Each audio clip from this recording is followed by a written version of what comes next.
नमस्कार,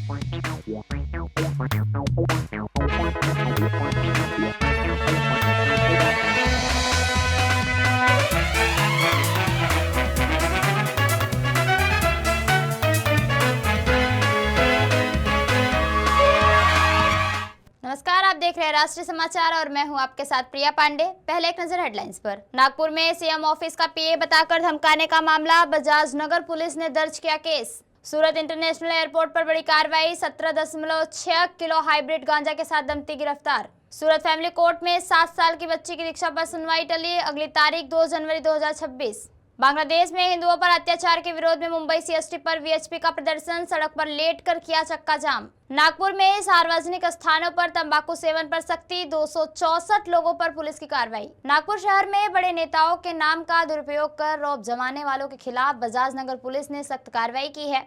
मुख्यमंत्री कार्यालय का निजी सहायक पीए बताकर एक लॉन संचालक को धमकाने के मामले में पुलिस ने वरुण मेहाडिया नामक व्यक्ति को खिलाफ मामला दर्ज किया है। मामला बजाज नगर थाना क्षेत्र का है। रामदास पेट निवासी विजय तालेवार बजाज नगर स्थित साई वाटिका लॉन और साई माउली बैंक के संचालक हैं। परशुराम दिघोरे नामक व्यक्ति ने अपनी बेटी के शादी के लिए 11 दिसंबर को बैंक्वेट और 3 दिनों के लिए लॉन बुक किया था। कार्यक्रम के बाद बकाया भुगतान को लेकर दोनों के बीच विवाद हुआ, जो बाद में राशि मिलने पर सुलझ गया। सच्चाई जानने के लिए तालेवर ने सीधे मुख्यमंत्री कार्यालय से संपर्क किया। जांच में यह स्पष्ट हुआ कि वरुण मेहाडिया नाम का कोई भी व्यक्ति मुख्यमंत्री कार्यालय से संबंधित नहीं है। इसके बाद तालेवर ने बजाज नगर पुलिस थाने में शिकायत दर्ज कराई। अब मामले की जांच जारी है। मामला ऐसा है, विजय तालेवार जी एक साई वाटिका लॉन करके जो शंकर नगर स्क्वायर पे वो चलाते हैं। एक परशुराम दिघोरे जी है, उन्होंने वो लॉन उनका 9 तारीख का 9/12 और 11/12 के लिए शादी के लिए दिया हुआ था। उसके बाद में उनका आपसी कुछ पैसों का व्यवहार था, लेकिन उनके टर्म्स अच्छे ले तो इन बिटवीन ये वरुण मेहाडिया ने उनको फोन किया कि भाई मैं सीएम ऑफिस से उनका पीए बोल रहा हूँ और आप उनको कैसे के पैसे मांग रहे हैं। तो उन्होंने हमारे पास कंप्लेंट किया, तो हमने वो वेरीफाई किया। वेरीफाई करने के बाद में पता चला कि वो उनका पीए नहीं है। तो देन हमने 204 351 बीएनएस अनुसार वरुण मेहाडिया पे गुना दाखिल। बुलेटिन में अगली खबर सूरत से। अंतर्राष्ट्रीय नशीले पदार्थों की तस्करी के खिलाफ सुरक्षा एजेंसियों को बड़ी सफलता मिली है। सूरत इंटरनेशनल एयरपोर्ट पर संयुक्त कार्रवाई के दौरान हाइड्रोपोनिक वीड यानी हाइब्रिड गांजा के साथ 2 दंपति को गिरफ्तार किया गया। अंतर्राष्ट्रीय ड्रग तस्करी के खिलाफ चल रही सख्त कार्रवाई के तहत Surat city detection crime branch of revenue intelligence customs विभाग और सीआईएसएफ ने संयुक्त रूप से सूरत इंटरनेशनल एयरपोर्ट पर बड़ी कार्रवाई की। बैंकॉक से सूरत आ रही एयर इंडिया एक्सप्रेस से पहुंचे एक दंपति को शक के आधार पर रोका गया। उनकी चेक इन बैगेज की गहन जांच के दौरान 16 वैक्यूम पैक पदार्थी और पॉलीथीन पैकेट बरामद किए गए, जिनमें हरे रंग का पतिनुमा प्रतिबंधित मादक पदार्थ पाया गया। जांच में बरामद किए गए हाइड्रोपेनिक गांजे का कुल वजन 17 किलो 658 ग्राम पाया गया।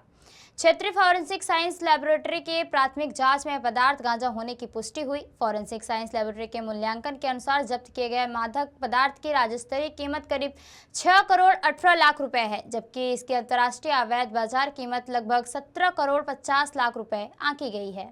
इस मामले में सूरत क्राइम ब्रांच ने तमिलनाडु के चेन्नई निवासी 55 वर्षीय मोहम्मद इकबाल अहमद खान और रसिया अब्दुल कपूर को कानूनी रूप से गिरफ्तार किया।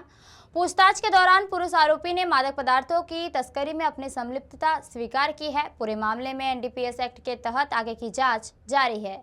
सुरक्षा एजेंसियों का कहना है कि अंतर्राष्ट्रीय एयरपोर्ट पर कड़ी निगरानी रखते हुए नशे की तस्करी के खिलाफ जीरो टॉलरेंस नीति के तहत सख्त कार्रवाई लगातार जारी रहेगी।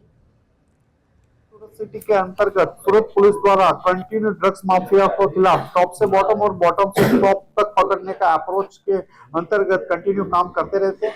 इस अंतर्गत कल एक इंफॉर्मेशन मिली थी कि बैंकॉक से एयर इंडिया एक्सप्रेस की फ्लाइट IX26 के द्वारा बैंकॉक की सूरत की फ्लाइट में 2 पैसेंजर आने वाले हैं, जिसमें एक मोहम्मद इकबाल और एक रासिया कपूर करके एक जेंट्स और लेडीज है। ये दोनों अपने साथ हाइब्रिड वीड लेके आ रहे हैं।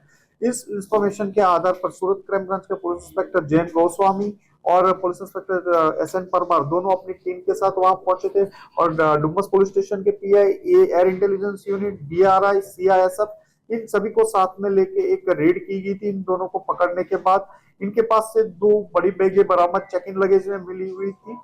वो दोनों बैग खोलने पे उनमें 2 और बैग अंदर छुपाई हुई थी, तो 4 बैग मिली। 4 बैग के खुलने पे अंदर कंसील करके दूसरा कवर बना के 16 पैकेट बरामद हुए, जिसमें करीबन 17 से 17.5 केजी जितना हाइब्रिड वीट मिला, जिसकी करीबन कीमत 6 करोड़ 18 लाख जितनी होती है। ये लोग ये यहाँ से लेके आगे एक तमीम अंसारी को देने वाले थे। इस इंफॉर्मेशन पे सूरत क्राइम ब्रांच की टीम ने तमीम अंसारी को भी एयरपोर्ट पास से अरेस्ट किया और तमीम अंसारी की पूछताछ में एक बड़ी लीड और बड़ी सफलता मिली, जिसमें मोहम्मद अली और मोहम्मद इब्राहिम, जो 2 चेन्नई के रहने वाले हैं और हाल बैंकॉक और मलेशिया रहते हैं, ये दोनों ये पूरा नेटवर्क चला रहे हैं और काफी टाइम 2-2.5 साल से नेटवर्क चल रहा है। ये अलग अलग इंडिया के अलग अलग एयरपोर्ट्स पे पैसेंजर कैरियर को के द्वारा इंडिया में हाइब्रिड वीट को घुसाने की कंटिन्यू कोशिश करते हैं। इन दोनों के खिलाफ चेन्नई में ऑफेंस ऑलरेडी रजिस्टर है। तमीम अंसारी खुद भी 15 बार से ज्यादा अलग अलग कैरियर के तौर पे जा चुका था और मोहम्मद अली और मोहम्मद इब्राहिम का बहुत करीबी गैंग का आदमी है। उस एक पकड़ने के बाद एक बड़ी सफलता सूरत क्राइम ब्रांच को मिली हुई। सूरत फैमिली कोर्ट में आज 7 साल की मासूम बच्ची को दीक्षा देने से जुड़े बहुचर्चित और संवेदनशील मामले की सुनवाई होनी थी, लेकिन एक बार फिर कोर्ट ने सुनवाई टाल दी। कोर्ट ने दोनों पक्षों को अगली सुनवाई की तारीख 2 जनवरी 2026 दी है। कोर्ट परिसर में फैसले की आस लगाए दोनों पक्ष, उनके परिजन और वकील घंटों तक मौजूद रहे, लेकिन आज भी कोई अंतिम फैसला नहीं आ सका। लेकिन कोर्ट ने आज बीच का फैसला सुनाया है। राष्ट्रीय स्तर पर सुर्खियों में इस मामले को लेकर बच्ची के पिता ने कहा कि आज कोर्ट से फैसला आने की पूरी उम्मीद थी, लेकिन सुनवाई टलने से अब उन्हें दूसरी तारीख दी गई है। पिता का कहना है कि वह अपनी मासूम बच्ची को न्याय दिलाने के लिए लगातार संघर्ष कर रहे हैं। आपको बता दें कि यह मामला उत्तर गुजरात के बनासकांठा जिले के घानेरा क्षेत्र से जुड़ा हुआ है। बच्ची के पिता का नाम समीर शाह और मां का नाम अम्मीबेन शाह है। मामले में पिता अपनी बेटी को दीक्षा देने के कड़ा विरोध कर रहे हैं, जबकि मां बेटी को दीक्षा दिलाने पर अडिग है। इस पारिवारिक टकराव के चलते यह मामला अदालत तक जा पहुंचा। फैसला था माता के द्वारा गई काल को एक लेटर पैड समाज में घूम रहा है कि पिता ने अनुमति दी थी, अभी अनुमति बदल दी, लेकिन वो मानसिक तरह से पिता को टॉर्चरिंग किया गया है कि तुम दीक्षा नहीं गो तो मैं डाइवोर्स दे दूंगी। इसलिए पिता ने मुहूर्त में कोई गए नहीं है दीक्षा का, लेकिन वो साहिब जी को मिलने के लिए गया था। उस फोटो का मिसयूज़ करके समाज में कल वायरल किया है। वो बात को लेकर पिता नाराज थे। आज रोज नामदार कोर्ट में हियरिंग थे। 4 दिन की प्रसंग नहीं करने के लिए कोर्ट ने फरमान कर दिया। आगे 2 तारीख दी है, वो 2 तारीख को नामदार कोर्ट आगे हियरिंग करेंगे। ये दीक्षा के लिए हमारी जो अर्जी की थी वो अभी स्टे की गई है कि दीक्षा नहीं होगी, वो डिक्लेयर नामदार कोर्ट ने रिकॉर्ड पर करवा दी। दलील ऐसी थी कि वो मेरी लड़की दीक्षा ना ले और सामने वालों को बोला है कि ये प्रसंग नहीं होना चाहिए। अभी बच्ची माइनर है, उस हिसाब से उसका अभी राइट्स बनता है। वो 18 साल तक वो पिता भी उसका नेचुरल गार्डियन फादर से, तो अब ये दीक्षा नहीं करनी। कोर्ट ये दीक्षा अभी मौकूफ कर दी गई है और आगे की डेट स्टे नहीं आया हुआ, उसके लिए आगे की डेट कोर्ट ने दी है हमको। बच्ची का क्या नाम है? तहत्ती बहन। उम्र कितना है? 7.5 साल।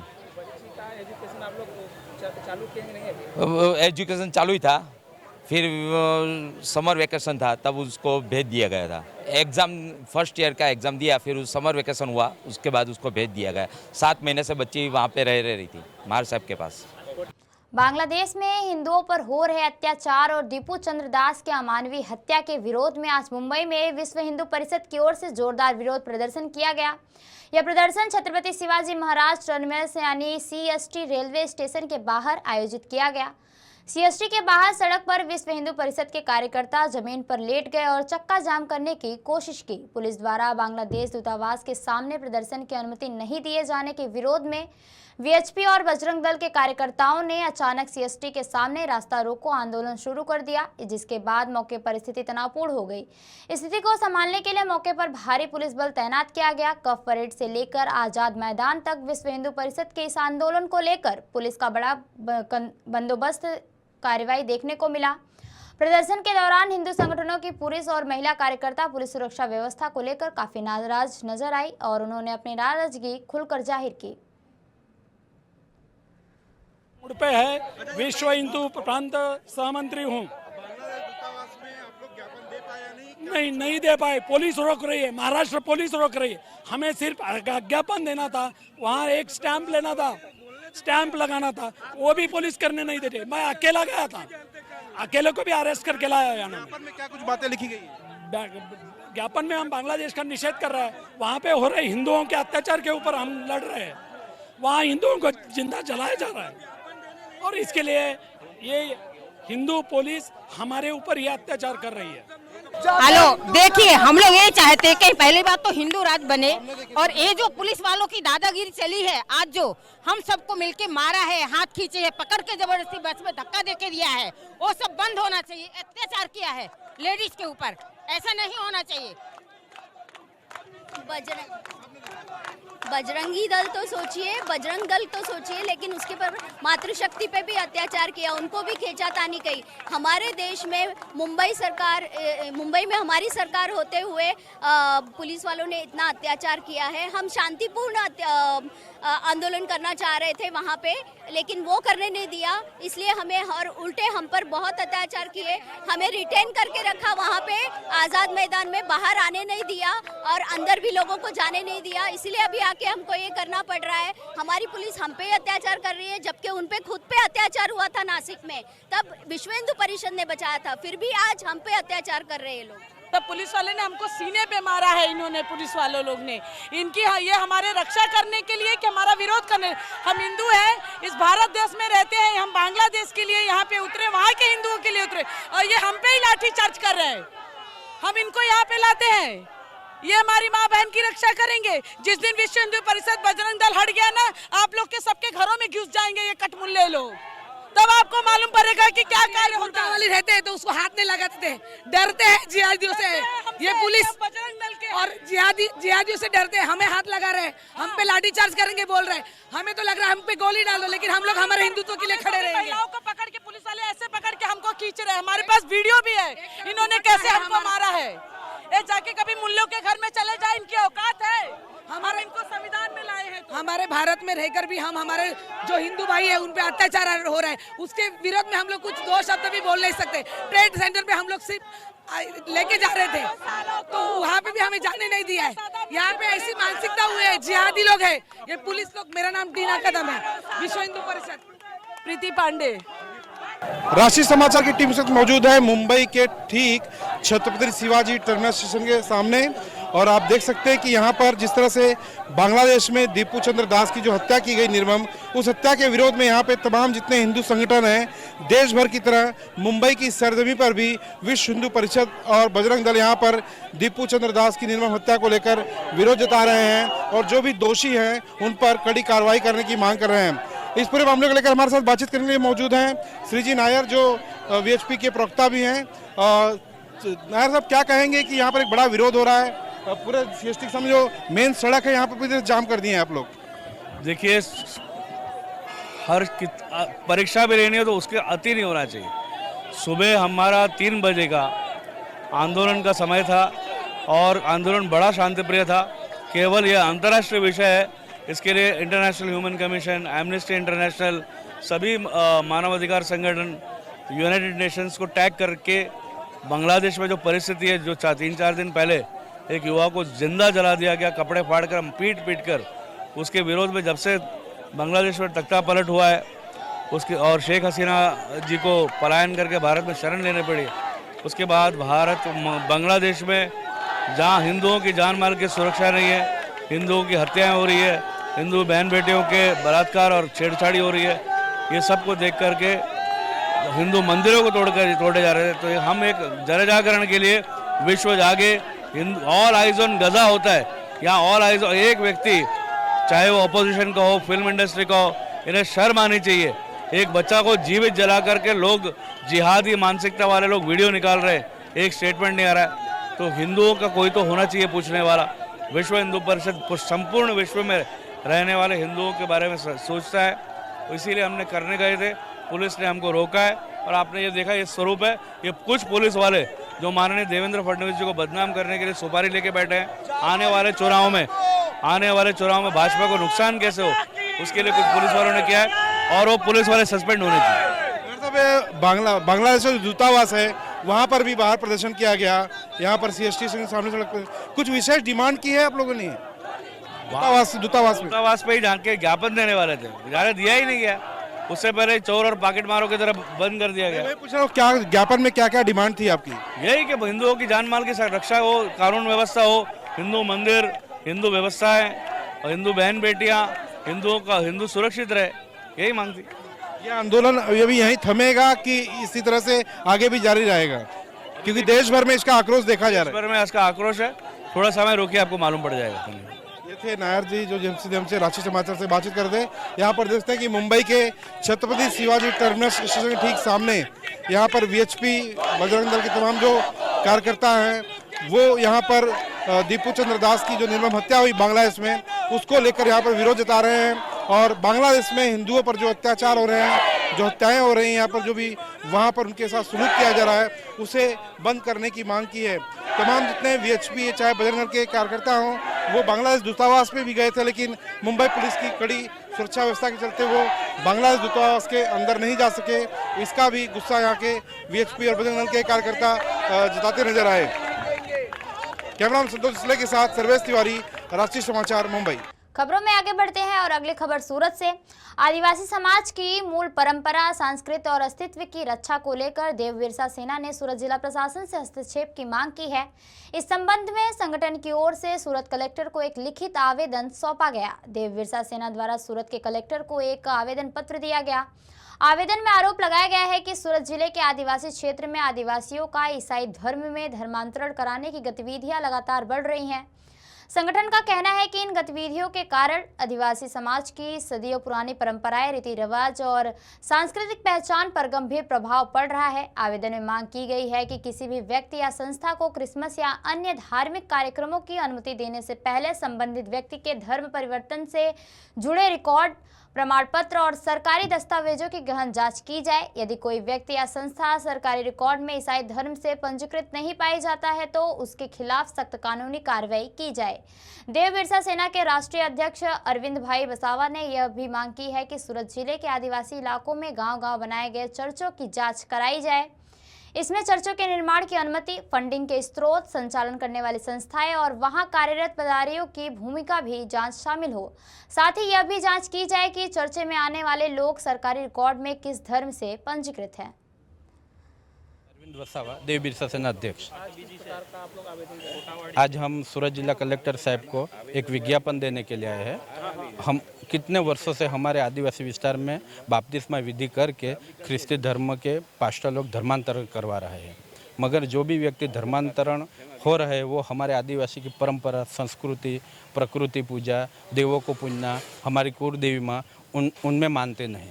किस जगह का मामला है? ये हमारे पूरे दक्षिण गुजरात का है, लेकिन हम अभी सूरत जिला के लिए आए हैं। अभी तक कितने धर्मांतरण हुए आपके निगाह में? हमारे गांव, पूरे गांव में 20% से ज़्यादा होगा। पूरे गांव में जितना भी गांव है हमारे आदिवासी विस्तार में 20% से ज़्यादा होगा, मगर एक पण धर्मांतरण होके वो सरकारी चौपड़े में उनकी नोंदणी नहीं हो रही है। वो ऐसे ही अवैध धर्मांतरण कर रहे हैं। आदिवासी समाज में किस प्रकार का रोष है इस मामले को लेकर? इस मामले के लिए आदिवासी समाज नष्ट होने की जैसी हालत हो गई है। हमें संविधान में हमारी परंपरा संस्कृति लिए हमें अनामत जोगवाई प्रावधान मिला है। जो हमारी संस्कृति परंपरा नहीं बचेगी तो हम आदिवासी समाज नष्ट हो जाएंगे। 1 के 2 पीढ़ी के बाद हम सब नष्ट हो जाएंगे। वो हमारे किताबों में लिखा जाएगा कि आदिवासी समाज ऐसा प्रकृति पूजक है। ऐसी हमारी हालत हो गई है। सरकार से आपकी इस मामले में क्या मांग है? हमारी सरकार से यही मांग है, भारत देश में जिसको जो धर्म पसंद है वो उनकी पूजा पद्धति से अपनाए, मगर सच्चे बने, कायदेसर कलेक्टर के दफ्तर में उनकी नोंदणी हो और भगवान यीशु का जो भी संदेश है वो सबको दे। हमें कोई धर्म से भेदभाव नहीं, मतभेद नहीं, हम सब धर्म की सम्मान करते हैं। तो हम सच्चा बनाने के लिए आए हैं कि कलेक्टर साहब को बोलेंगे इसको सच्चा बना दो, बस हम उनकी मदद के लिए आए हैं। हमारी वही मांग लेके हम आए हैं आज। बुलेटिन में अगली खबर मुंबई से। महाराष्ट्र की राजनीति में राज ठाकरे और उद्धव ठाकरे के संभावित गठबंधन को लेकर सियासत तेज हो गई है। इस गठबंधन पर अब उप मुख्यमंत्री और शिवसेना नेता एकनाथ शिंदे ने तीखा हमला बोला है। एकनाथ शिंदे ने कहा कि राज और उद्धव ठाकरे कुर्सी के लिए एक साथ आ रहे हैं, जबकि महायुति विकास और विचारधारा के लिए एकजुट है। शिंदे ने सवाल उठाते हुए कहा कि आखिर आम मुंबईकर को मुंबई से बाहर जाने के लिए किसने मजबूर किया। उन्होंने दावा किया कि उनकी सरकार मुंबईकर को फिर से मुंबई वापस लाएगी। इसके साथ ही उप मुख्यमंत्री ने आने वाले महानगर पालिका चुनाव को लेकर भरोसा जताया और कहा कि बीएमसी चुनाव में भी महायुति ही जीत दर्ज करेगी। नगर परिषद नगर पालिका के उसमें लैंडस्लाइड मैंडेट विक्ट्री हमारे महायुति को मिली है। कई जगह पर हम अलग लड़े, कई जगह पर हम इकट्ठा लड़े, लेकिन आखिर जब हम रिजल्ट देखते हैं तो 75 to 80% महायुति के पक्ष में ये विजय हासिल हुई है। और शिवसेना का अगर आप सोचेंगे तो महाविकास आघाड़ी को टोटल जितने नगराध्यक्ष नहीं मिल पाए हैं उससे ज़्यादा अकेला शिवसेना ने उतने नगराध्यक्ष जीत चुके हैं। इसका मतलब साफ है। हमें कहते थे नकली, असली नकली, अभी लोगों ने बता दिया है असली कौन है नकली कौन है। हम बाला साहब ठाकरे जी की विचारधारा वाले शिवसेना है और विचारधारा को आगे बढ़ा रहे हैं। हमारी महायुति विचारधारा पे हुई है, हमारी महायुति विकास के एजेंडे पर हुई है और वो लोग सिर्फ कुर्सी और सत्ता पाने के लिए वो लोग ये सब जो राजनीति कर रहे हैं ये जनता जानती है। इस देश के प्रधानमंत्री नरेंद्र मोदी जी एनडीए को आगे बढ़ा रहे, एनडीए को मजबूत कर रहे, देश को आगे बढ़ा रहे, देश को आर्थिक महासत्ता बनाने जा रहे और इसीलिए महाराष्ट्र का योगदान उसमें काफ़ी है। और ये डबल इंजन की सरकार है, केंद्र से हमें काफ़ी सहायता मिलता है, योगदान होता है और इसलिए महाराष्ट्र की जो स्पीड है डेवलपमेंट की तेज हो चुकी है। मेरे 2.5 साल का इतिहास देखो, अब देवेंद्र जी के कार्यकाल का इतिहास देखो, हम टीम बनकर काम कर रहे हैं और हमारे में इतना ही है, हमारी लड़ाई कुर्सी की नहीं है, हमारी लड़ाई सत्ता की नहीं है, हमारी लड़ाई डेवलपमेंट की है। लोगों को क्या देना चाहते हैं ये हम देना चाहते हैं और ये इसका नगर परिषद का अंजाम जो है, जो रिजल्ट है उसका ही वही नतीजे फिर से आने वाले मुंबई सह अन्य महापालिकाओं में अब महायुति जीतेगी, क्योंकि महायुति काम कर रही है, महायुति डेवलपमेंट कर रही है। मुंबई कर बहुत ही समझदार है, उनको मुंबई से बाहर जाना पड़ा, इसका कारण कौन है ये वो जानते हैं। और जो मुंबई कर नाला सोपारा वसई विरार इधर अंबरनाथ बदलापुर गए उनको वापस मुंबई में लाने का काम हमारी महायुति करेगी। हुए हैं। तो ये थी अब तक की खास खबरें और खबरों के लिए बने रहिए राष्ट्रीय समाचार के साथ। नमस्कार।